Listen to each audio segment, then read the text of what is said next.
கிடையாது. மண்ணுக்கு கீழே விளையிற காய்கறி நம்மளால வந்து உற்பத்தி பண்ண முடியும். ஸோ இப்போ கேரட், உருளைக்கிழங்கு இந்த மாதிரியான விஷயங்கள்லாம் பார்த்தீங்கன்னா அதில் நடவு செய்யும் போது என்ன ஆகும் பார்த்தீங்கன்னா, வேர் வந்து கீழே இந்த பார்த்தீங்கன்னா மேலே வந்து ஒரு 1/2 அடிக்கு வந்து எப்பயுமே வந்து தேங்காய் நார் இருக்கும். கீழே இருக்கிற 1/2 அடியில் வந்து ஜெல்லிக்கல்லோ இல்லை ஹைட்ரோடான் பிளேஸ் இந்த மாதிரி இருக்கும்.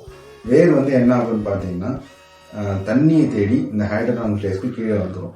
மேலே வந்து பார்த்தீங்கன்னா ஒரு உருளைக்கிழங்கோ கேரட் ஏதோ போகிறோம்னா அது அங்கேயே வளரும்.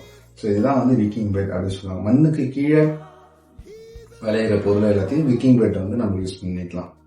ஸோ நெக்ஸ்ட் பார்த்தீங்கன்னா வந்து ஏரோஃபோனிக்ஸ். ஏரோஃபோனிக்ஸ் அப்படின்ற பேரே உங்களுக்கு தெரிஞ்சுக்கலாம். அது ஏர் யூஸ் பண்ணுறது அப்படின்னு சொல்லிட்டு ஒரு வெர்டிக்கல் டவர் இருக்கு.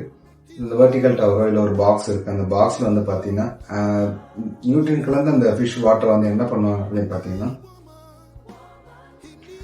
ஒரு மிஸ்ட் ஸ்ப்ரேயர் மூலயமா கிராப்ஸ் மேலே ஸ்ப்ரே பண்ணுவாங்க. வேர்கள் மேலே ஸ்ப்ரே பண்ணுவாங்க.